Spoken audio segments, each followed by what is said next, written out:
Jail রোডের এই রাস্তা দিয়ে ঢুকেন, গ্রামে নাই, গ্রামে শহরে তো নাই, গ্রামে এমন রাস্তা নাই।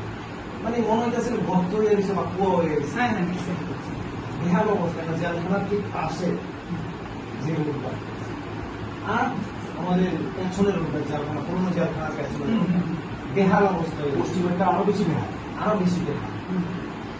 আর স্মার্ট সিটির যে কাজটি করতেছে, আপনি কি সম্ভবত বিজ্ঞানসম্মত বা পরিকল্পনা, এই ব্যাপারে আপনি কতটুকু বলবেন? এটা আমাদের ধারণাতে নাই, কিন্তু এই রাস্তাটি করার ক্ষেত্রে, করার পরে চলাচল একদম অযোগ্য।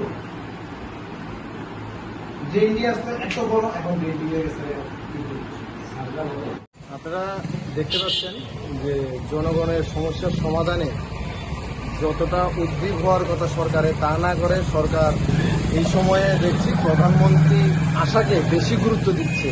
জনগণের সমস্যাকে দূরে ঠেলে দিয়ে প্রধানমন্ত্রী আশাকে বেশি উৎসাহিত দেখাচ্ছে। আমাদের রাজ্যে প্রধানমন্ত্রী আসবেন, আপনারা জানেন।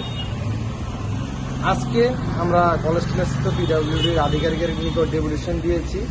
আমাদের এই ধলেশ্বর এলাকায় কিছু রাস্তাঘাট বেহাল অবস্থা, যেগুলো গ্রামও আগেও আমরা দেখেছি, গ্রামও এমন রাস্তা নেই, যেগুলো শহরের রাস্তা হয়ে আছে।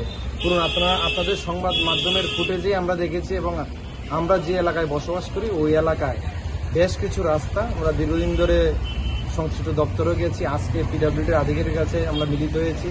জেলখানার পাশে যে রাস্তা এবং জেলখানার পেছনে, পুরনো জেলখানার পেছনে যে রাস্তা, ওই রাস্তায় এমন ভগ্নদশা হয়েছে, আপনাদের সোশ্যাল মিডিয়াতেও আমরা দেখেছি।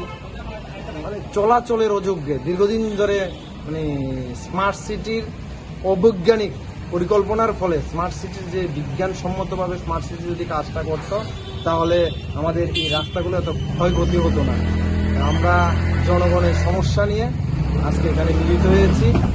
আমরা চাই, ওনাকে বলেছি যে সুষ্ঠু কাজগুলো অতি পূজার আগে অতি শীঘ্রই যাতে করার জন্য। ধন্যবাদ।